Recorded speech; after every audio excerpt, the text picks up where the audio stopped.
welcome along to Rangers Rabble. I don't know, what do we call this? Breaking news or Rangers Rabble Extra, whatever you want to call it. I'm Martin, and today I'm joined by Cammy and William. And I suppose we're here to discuss stuff, Cammy, that I suppose we really don't want to discuss. But obviously, UEFA announcing today bans for Kudela, Kamara and Roofe. And we'll start off, obviously, with the Kudela 10-game ban. Before we get into the nitty-gritty of it, what was your initial thoughts when you heard the news?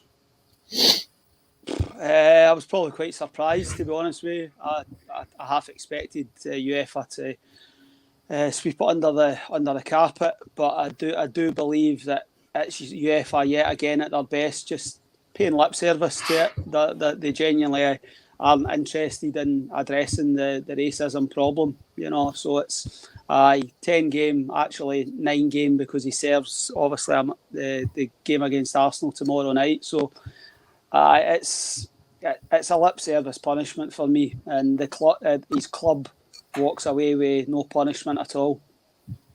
I know we'll welcome to Slavia Prague in a wee minute, William, but just yourself, your initial thoughts, because it came out of the blue. I was surprised. I wasn't expecting him to get any sort of ban, because UEFA have kept it pretty under wraps. But your immediate thoughts on the 10-game ban?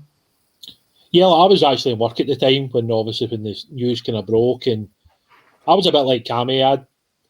I don't really expect much for UEFA most of the time when it comes to these things. It kind of feels like a lot of it's just a slap in the wrist. The amount of times there's been issues with racism, and they've basically maybe handed out a fine, which is kind of pointless to most clubs in European competition. A fine's not going to stop them doing things, It wasn't until I come home and I kind of looked at it a bit further, and I seen that a 10-game ban was the minimum. So they basically gave this guy the minimum. So what do you need to do to get more than the minimum? Do you have to go and do something extreme to actually get more than 10 games? It's surprising that they've went this way, but I suppose in other ways you look at UEFA and just think it's just the norm. There's a lot of lip service about what they're going to do and this, that, and the next thing. But the reality is, see, until they physically do something about it, like they give somebody the most severe ban they can do, that's the only way they're going to stop people. This guy's not going to lose any sleep over missing potentially 10 games. It's not going to affect his career that much. And it seems to me like Slavia has just kind of brushed it off. Even their statement that I read was a bit half-hearted. Why is it taking them this long to apologise to Glen Kamara? Why did they not do that straight after the match? Because let's be honest about it, they've put out that many statements trying to kind of say that their player didn't do this and this didn't happen, but that did happen. Why are they not come out straight away? Why have they left it all this time? Do they really think that apology means anything to Glen Kamara now? I very much doubt it does. I know we've had a comment in for CGM who says it was no surprise he got the minimum. The 3 and 4 game bans for Roofe and Kamara are a surprise, and we will come on to them a bit later on.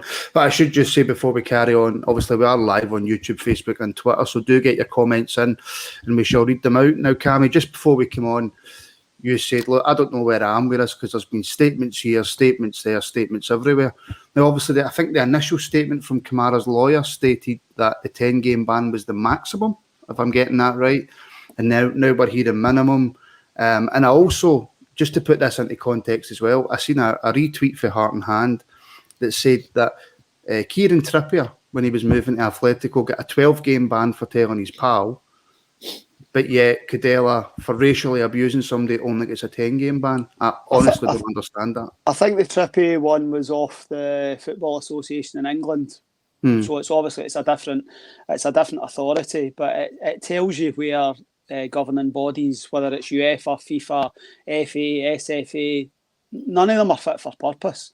Do you know what I mean? It's that's laughable. I think it was an 11-week ban that Kieran Trippier was hit because he tipped his mate because he was 20-1 to sign for Atletico Madrid, and they made a couple of quid off the back of it. It's we spoke about it a few weeks ago. Nicholas Bednar gets fined more for dropping his pants and showing off a pair of boxer shorts than somebody does for a racist act. And we'll talk about this now. I guarantee we could be doing a podcast in 3 years' time and the same thing happens. Mm-hmm. You know, it's just there's no interest. It's sickening. Well, this is the thing, Willie. You know, Barry Cow says you get a bigger ban for advertising on socks. And again, this whole incident just goes to prove that when it comes to money, UEFA are straight on top of it. But when it comes to something as serious as racism, they don't appear to really care that much. No, look, I think Cammy got it spot on when he said earlier on that it's a lip service. You know, every time something happens, they come out and they condemn it. And they say, we're going to do this and we're going to do that. But I think, as I said earlier, until they go that next level, until they really hand out a massive, massive punishment to somebody, why would it ever stop anybody doing it? Mm-hmm. I mean, like, all right, for Kudela, some people say, look, all right, he's going to miss the Euros, but he's young enough that he could play in another 2, 3, 4 tournaments. Mm-hmm. So, like, it's not like it's that big of a thing to him personally. And I think these days, as much as anything else, he'll play in Europe next season for Slavia Prague at some point, more than likely. Mm-hmm. So he's not even going to miss that many games. I think it's poor for UEFA, and I think it just shows you that the people running our games and the people that continue to make all these statements, you know, they're not actually really doing what they're supposed to do. And I think when it comes to it, the players aren't really that worried about what they get for UEFA now. I don't think it's seen as that much of a punishment. You know, because if you fine a player, what does fining a player really do? Like a partial stadium closure, like us, we've had a partial stadium closure a couple of times over singing. You know, which they took away like a couple of thousand seats each time. I mean, that's not going to stop other things happening until they go to that next level and have stadium closures for a whole season, or they tell a player, right, see, because of that racist comment you made, you're banned from all Cups, Europe for the next year, and you're totally unpaid. There'll be no wages during that point. That would make somebody think twice about doing it again. There has to be a deterrent. There has to be a deterrent set out, or a detergent, as Alec Ray put on his tweet earlier on, and took a bit of stick for it. But there has to be punishments that are actually going to stop people from doing it. And the thing that really, really annoys me about this, Rangers have been hit with, we'll probably talk about this, hit with a fine for failing to control our players. Slavia Prague, I mean, we spoke about it a couple of weeks ago, and we forecast that Rangers would probably get hit with a fine. We expected Slavia Prague to get hit with a fine. They walk away from this with absolutely nothing other than losing one of their players. Whilst within their club, it's obviously accepted. You know, they can say what they want in their 150 statements, but there's a clear issue within that football club. Very much so. And look, CGM's put it in as well, Cammy. No punishment for Slavia. They denied it and threw as much mud as possible at us, which is very true. Also, the banners from the fans. Where's the punishment from that?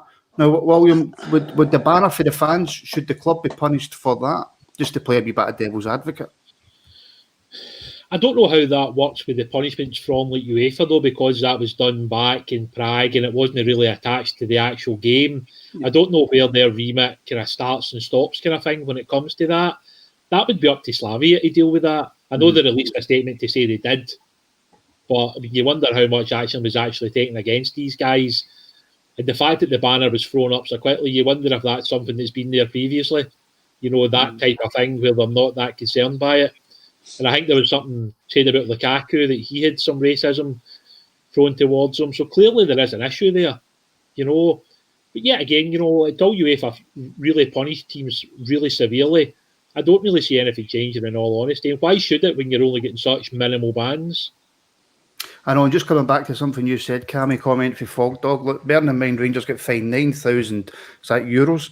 For this whole episode, Slavia Get Zero says it all. Now, you said that it was failing to control their players. Did Slavia not fail to control their player when he racially abused one of ours? And I can say that now because he's been given a 10-game ban, which also, by the way, but we're forgetting all this, means that UEFA have actually found proof that he was racist. Yeah, I mean, I don't know if the failing to control our players is in the aftermath of the incident on the pitch or whether it's the incident in the tunnel where Glen Kamara has given him a right hand. You know, I'm not really too sure which what incident what it refers to, but it's just it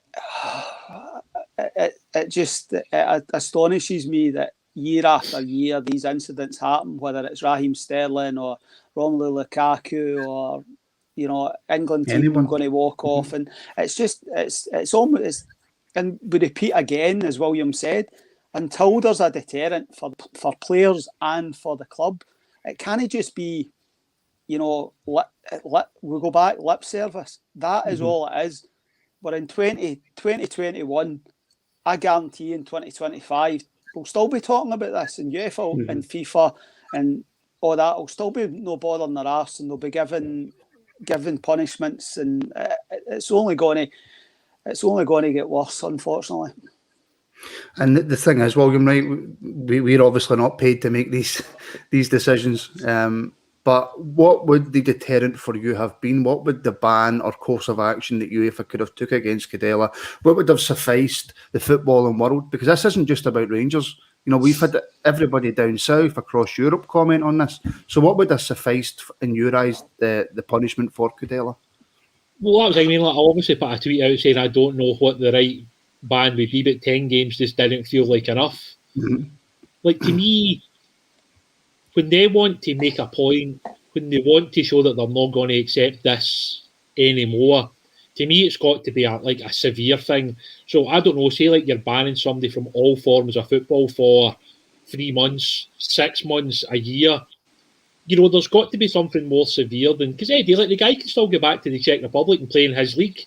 So he's not really missing that much football. He's going to miss 9 games, 8 games after tomorrow night. He'll miss in Europe, including his national team. That's it. In the overall scheme of things, 10 games for a professional footballer really isn't that many. I mean, the one thing that he's going to be tarred with for the rest of his life now is that he's a racist because of what he did. And it'll be interesting to see the next time that he steps onto the pitch where the opposition have a few black players, because that might be the interesting one to see what kind of reaction this guy gets when he goes on a pitch. And I think it must be tough for his teammates, all the guys who play for him, knowing that he's now been done for that.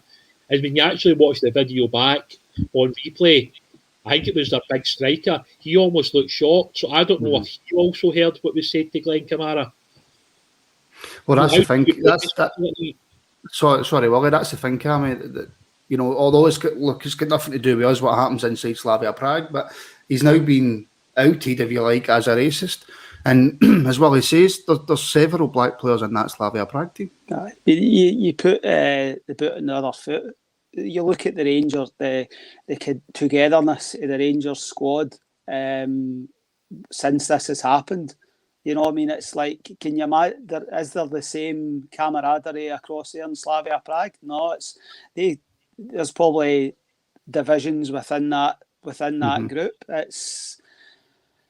I think there's a lot of faults within Scottish football and British football, but I think that for me the racism problem is far wider spread across European football than it is within our game. Obviously there's instances on social media and players getting abused and that sort of stuff that's bang out of order. But I think that the wider problem, countries like Bulgaria and when the international games, when things have happened, it's an endemic problem. And other than proper 3 month, 6 month, 9 month bans, you think back to Cantona. Cantona got a 9 month ban for volleying somebody that was giving them abuse in the stand. What's worse? Volleying somebody that's giving you abuse in the stand, racially abusing somebody, or giving somebody a slap in the tunnel after they've racially abused you? Now, good question. It's like either. Well, who was it? Rio Ferdinand, didn't he get? Was it an 8 month ban Ferdinand got for missing a doping, a drugs test? So that just shows you how serious they're taking it now. Cammy, obviously, Slavia Prague haven't had, like we've mentioned, any comebacks for this.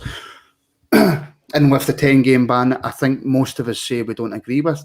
Is there anything Rangers can do to appeal the 10-game ban, or do we simply just have to sit back and take it? I think Rangers will be concerning themselves now with our two players. I think that's all we can affect going forward. UEFA have made their derisory decision with regard to Kudela. We have to try and get the 4 and the 3 game bans for our two players reduced, because they'll be big players for us in the Champions League qualifiers. As it stands, we're going to be without both of them for pretty much the 2 qualifiers, and we have to try and get a game or 2 off each of the bans, because UEFA won't, they're not going to go for 4 games to nothing. You hope you maybe get it halved or get a game off it. That's all Rangers can do and present their case to UEFA, but they have to take it as far as they possibly can. Well, that's obviously the perfect segue into Glen Kamara. Glen Kamara, we're told, what we've heard was that he was given a 5-game ban, and then it was reduced to a 3-game ban. So obviously that must have been an appeal from Rangers. I don't know how to say this without taking anything away from the actual incident, but regarding what Glen Kamara did, now I've not seen any proof of what Glen Kamara did, but obviously if he's been given a ban, there must be some evidence of it. Does he deserve a ban for retaliating in the tunnel? See, unless you're in that position, it's really hard to know. I mean, I've never been in that position that, that I felt that much anger that I wanted to go and do that to somebody. And the fact is, if you pointed out, we don't know all the facts. We don't know what happened in that tunnel. The only people that know that are the players that were affected in that tunnel.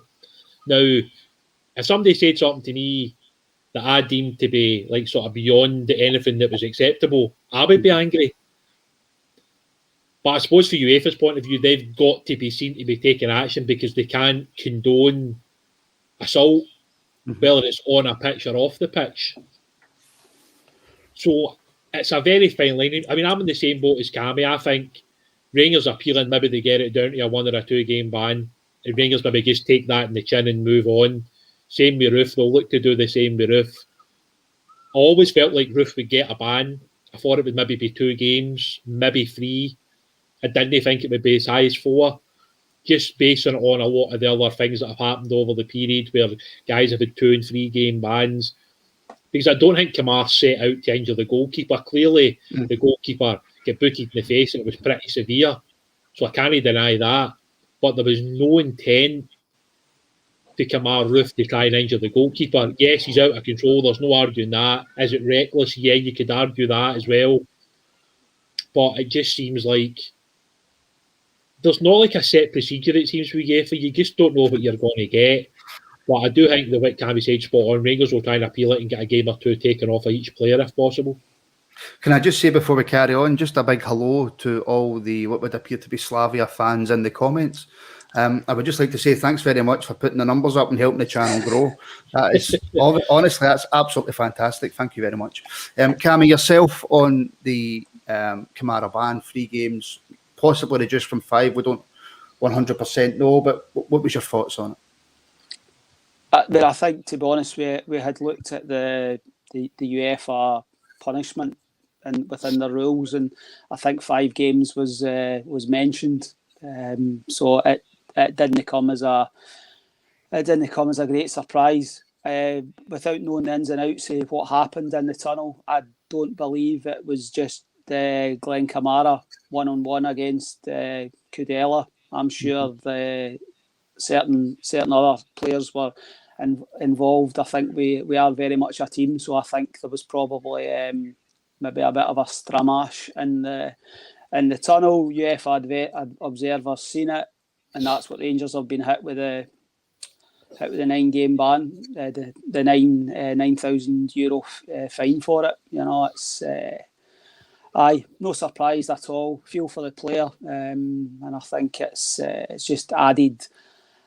He's went through a difficult few weeks with what happened after it, social media, so on and so forth. He's only a young guy. It's a lot for a young guy to have to handle. So my thoughts are with Glen Kamara at this moment.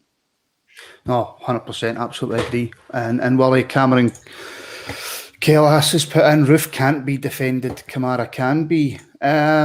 Do you agree with that? Can Roofe not be defended in any way, shape or form? I said to you before we went on, and I think I was on the pod after the Prague game. If he'd went with his head, we would have got a penalty. He's went with his foot. His foot's followed through. There's absolutely no intent whatsoever to injure the goalkeeper. His momentum has carried him through. A four-game ban's ludicrous. Absolutely ludicrous. The goalie's had a pretty bad injury, no doubt about that. Sorry, hope he has a quick recovery and all that sort of stuff. Kemar Roofe has not intentionally set out to injure the guy. His momentum's carried him through. He's taken it the wrong way. If he just went like that with his head, the goalkeeper comes, takes him out, we get a penalty. We stick the penalty. Barisic sticks the penalty away. We go on and win the game, and we're playing Arsenal tomorrow night. That's the sort of the Kamara incident might not have happened. You know, the Roofe incident started it, and then there was a trigger of events after that. But I would hope that we can get the 4 games reduced to 3 or 2 games, because I think 4 games is quite a draconian punishment. Yourself, Willie? Yeah, I think I said it earlier. I thought 4 was a little bit high. I expected 2 or 3. You know, you're always going to get an additional ban, because I think mostly because when you've seen the goalkeeper, when you've seen the blood, and then obviously the pictures that were posted straight after the match, and obviously the guy I think now wears like the kind of head guard that like Czech wore as well. And yeah, it's not. I think as Cammy pointed out, it's not like there was any intent, and he certainly never set out to injure the guy. You know, as Cammy points out quite correctly, if he'd actually went with his head, he's likely going to win a penalty. But in that split second, he's decided to go with his foot. When you go with your foot at that height, there's every chance the referee's going to give a red card, and that's exactly what he done. And I think in some ways, because of what's happened after that game, that's possibly made UEFA take more action, and that's why it's ended up in a 4-game ban. It kind of feels like they've almost tried to even the field in some way by hitting Roofe with the 4 games and hitting, obviously, Kamara with 5 at the start and then dropping it down to 3.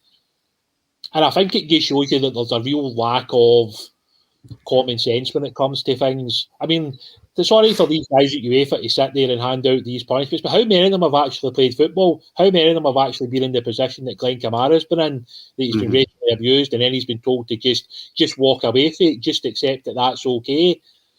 I mean, to me, see if that incident had happened earlier and we still had 11 players on the pitch, somebody would have done Kudela, and I don't doubt that for a second, because one of our players would have took it upon themselves to do it.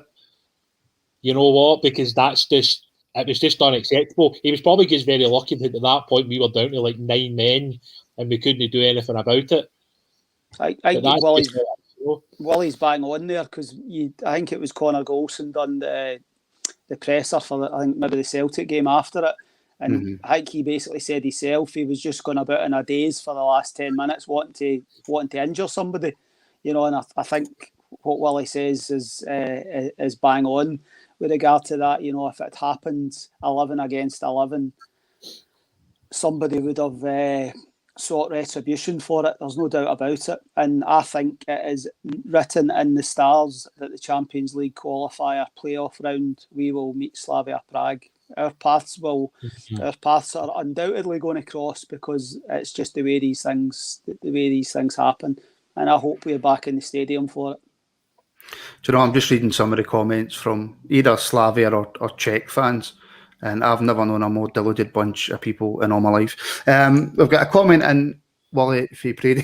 This is quite funny. Obviously, Prady doesn't understand the Scottish game that well. Is there any room for the SFA to step in such a situation? What's the response you expect from them? Nothing? 3-game ban for Morelos, probably. The problem you've got, I mean, look how long it took like the SPFL and the SFA to even come out and condemn the action against Kamara. Yeah, we were basically the last people to actually come out and condemn it, and yet these are the people that are running the game. I think I'm glad to see that clubs are taking action now. I'm glad to see that players and staff are having a go now at Twitter, and they're having a go at Instagram and Facebook to try and, eradicate some of the things that are happening in this world. Because let's be honest about it, right? I mean, anybody can set up a fake account on Instagram and send ridiculous comments to people. Shut it down the next day, set up a new email, blah blah blah, you're away again. And I just find that crazy, because see, in any other walk of life, when you want to do anything, like, you've got to show your passport or your driving license, you've got to show who you are to get a bank account or anything else. So why should you not have to show that when you want a Facebook account or a Twitter account? Because it then stops some of the comments that are happening. I mean, I could not imagine how, like, sort of Kemar Roofe and Glen Kamara felt getting all those comments. Genuinely shocking. You know what I mean? I just can't believe that in this day and age we're still seeing things like that. Genuinely, it is absolutely shocking. And the fact that some people thought it was funny, you know, these guys putting up banners and, you know, sending pictures of monkeys and stuff like that. I mean, like, how do people think that's funny? No, I don't know. Especially, but the thing that shocks me most is, like, they've got black players in their own team. So see, like, when their players are going like that, wow, that's actually my supporters are actually sending those things to opposition players. What do they think of me? I mean, that to me would put me off wanting to play for Slavia Prague ever. You know, if I was a black player, why would you actually want to go and sign for that club, given what their fans have said and what, like, the actions of their fans after that game? Truly shocking. And I kind of got a funny feeling the same as Cammy. See, if we draw Slavia Prague in the Champions League qualifiers, if people think that we've had cauldrons inside Ibrox before when we've played against Parma in some of their games, they'll never have experienced anything like this when they come to Ibrox. See, if it's a full Ibrox, that will be intimidation, you know, proper intimidation for 90 minutes. And, you know, it's probably going to get a bit tasty if we play them again, because I just don't see both games finishing 11 against 11. You know, there's too much hatred now between the two teams, and I don't think Slavia, you know, like the owners or the board particularly helped after the match, and they've not helped themselves since then either. And I think it's definitely going to get tasty. And I think I go back to my point before, when this guy Kudela is able to play in European competition again, and he comes up against a team who have seen what's happened, I think somebody will seek retribution. I just think it's in the stars. I remember years ago, I think it was a Turkish player. I forget who he was, his name, but he said, was it Emre, the guy's name was Emre, I think he said something to Zakora, I think it was. And the next game they played them, all the black players in the opposition team took turns to boot him up and down the pitch. I mean, I can see that happening to Kudela, because I just think it's now been outed. I mean, what he said is just beyond belief. I genuinely still to this day find it incredible that he said what he did. I mean, the game's over. There is no need to go and do what he did. So within his mind, the fact he thought that was something that he could go and do and get away with shows you that maybe in society that's just deemed to be acceptable to him, when clearly it's not. No, and it's not acceptable in any society, and it doesn't matter if they were winning, they were losing, how angry somebody is. It's just no unacceptable thing to say. And Cammy, Fogdog's got a good question, and we'll finish up shortly because I know William's got pies in the oven. How do you think Kamara is feeling now after this, racially abused and suspended? And I suppose that's something that we've got to look at altogether. Look, Kamara was part of a horrendous incident. He done what he done in the tunnel, or whatever happened in the tunnel, but now he finds himself on the end of a suspension, and the person who has committed the atrocious racially abusive stuff towards him has only got like an extra 7-game ban. I mean, I think his lawyers indicated that they'll be, I think, making further comment later today, and I just checked, there's nothing. I think, as I said earlier, I feel for Glen Kamara. He's only a young guy. He's been through a hellish few weeks, and this is just the icing on the cake. You know, it's not a very good cake, but it's just a horrible situation. And I think you saw I don't think his performance at the weekend was up to his usual standard, and you can understand that given everything that's been going whether it's on social media or just his name's he's now known worldwide. It's Glen Kamara is known throughout European football, not for being a fabulously talented footballer that's going to go to the Euros and hopefully have a great tournament. It's for an incident that's so distasteful and so nothing. I mean, he looks the most placid guy in the world. Whatever's happened in the tunnel, he doesn't strike me as the type that's went and landed a big punch on him. It could have been like handbags, and that's been deemed by the UEFA Observer as an assault. He's maybe gave him a slap, and that merits. But he must be. I don't think it'll have demoralised him anymore, to be fair, because I think, much like myself, I think him and his lawyer, they had probably looked at the UEFA statute and the rule book, and they knew what was knew what was likely to happen. They know that UEFA aren't fit for purpose, and they don't actually want to address it. And I mean, he done his interview with Peter Adam-Smith last week, and I thought for a young guy, he spoke fantastically well. And I just his teammates and his manager, and they'll rally around him over the next few days and hopefully get his head right for the game at the weekend. And we all wish we were going to the game on Sunday, so that we could actually give Glen Kamara the support vocally, and as much as all the players, Kemar Roofe and Glen Kamara, Connor Golson, Joe Aribo, all these guys, they all know that we are 110% behind them. You can't tell them because you're not there, sort of situation. I mean, I think that the Union Bears obviously done the banners and all that sort of stuff after the initial incident, so I don't know if something similar might happen for him going into training tomorrow, maybe. And I think we'll need to get Prady on the podcast, because he's actually asking better questions than me. That's not hard to be fair. That's not hard to be fair, no. Is this, and I'll take this to you, William, is this going to be one of Gerard's biggest tests as a manager to try and guide Kamara through this, seeing as to what he went through with Suarez? Obviously Suarez was on the opposite side because he was the one that was being racist. What do you think of that? One of Gerard's biggest tests as manager? Of course. I mean, it's something you hope will never happen as a manager. It's something you never want to have to, go through with your players. But the one thing Gerard did after the match was he went straight to support his player. And then after the match, when there was obviously talks going on in the touchline, you could see how passionate Gerard was when he was discussing the issue. And I think, over the last few weeks, we've seen, the way that he's very good at, talking to the media, and he'll answer certain questions in certain ways, and he's very smart in how he does it. But I'd imagine behind the scenes will be giving Glenn massive amounts of support in any way that they can. And I totally agree with Cammy. There's a lot of guys out there who, when they're out on a football pitch, look to antagonise people by saying things, by doing things, wee kicks, nibbles and stuff like that. Glenn's never ever been that kind of player. Glenn seems like one of the most kind of relaxed, placid guys. A bit like Joe Aribo. They just, they seem so relaxed all the time. And you get the feeling it would take quite a lot to really annoy these guys, if you know what I mean. Really bother them. Because...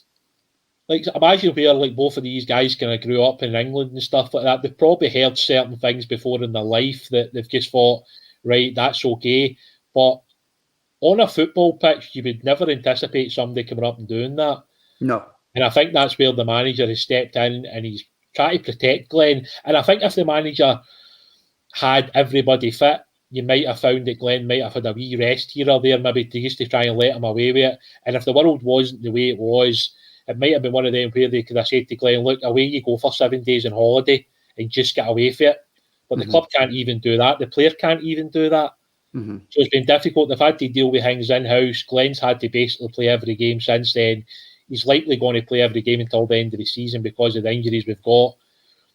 It might be that over the summertime there might be more things to be done with the club and Glenn where they can look to try and help the player more. Can I just say, Martin, Kamara's lawyers came out and said On Monday, we provided UEFA with a substantial dossier that the proposed 5-match ban should be reduced. While Glen's proposed 5-match ban is now down to 3, we will await publication of full decision before deciding whether to appeal. As far as the sanction imposed on Kudela, UEFA should have imposed a minimum year-long ban rather than a tokenistic 10-match ban. It goes on, but I think that's the sort of the key. As for Glen, he feels vindicated today and wants to thank Stephen Gerrard, Rangers FC and its fans for their tremendous support, but also to thank the fans and clubs who put aside football rivalry to support him and stand united against racism. So that's just broke from Kamara's lawyer. I suppose that's something that we touched on. Could he appeal the 3-match if it had already been brought down from a 5-match? But obviously we'll need to wait and see what happens with that. But just finally then, Cammy, to close this up, not that I think they care that much, but how does all this make UEFA look? In the eyes of like world football, not that UEFA really care. Let's be honest. I think world football. I think you've seen all your usual Gary Linekers and certain high profile people down south and Ian Wright, etc. It's just accepted that UEFA just they don't punish. They don't have repeat what we said right at the start. They don't have the desire to actually go after this. And actually punish. I mean, that's bang on. A year-long ban. As Willie said 20 minutes ago, if you done something that was this, I saw a suggestion on Twitter earlier, if a referee or a fourth official or a linesman saw a player going like that up to an opposition player or a referee or an official, they were hit with a yellow card or a red card or some form of deterrent that didn't allow you to actually see what they were saying. Because clearly, if you're covering your mouth, you're saying something that's you're just being coward. You're just being a coward, and that's what you're not saying. You're not saying you fucking guy. Let's be brutally honest about it. Which is what obviously his defence was in the first place. Listen, if you're going to say that, you just say it straight to his face. You don't act like a complete coward and hide behind the palm of your hand. It's just sickening. Well, the man is a coward, the man is a racist, and the man should be banned from football. He should never be allowed to step back on a football pitch again. And I hope if he does, then, he gets what's coming to him. Guys, listen, thanks. We'll leave it there because I know if we go any longer, William Urban will find out where I live. Cammy, all right. Cammy, Wally, guys, thanks very much. Cheers, guys. Thanks everybody for watching. It's obviously live on YouTube. If you're watching on it, leave a like, subscribe to the show as well, help us grow. Twitter, retweet, all that good stuff. And what did we do on Facebook, Cammy? I always ask you this, I don't know. Do we just like and share? Or like and share and invite people to like the page and just across all the platforms. Well, there you go. That's exactly what you do. I'm going to get Cammy to do the outro for now on because I'm hopeless at it. But everybody, thanks for watching. We will be back. I believe, William Urban, you're doing the Celtic preview and that'll be out on Friday. So until then, we shall speak to you soon and have a great day. Cheers.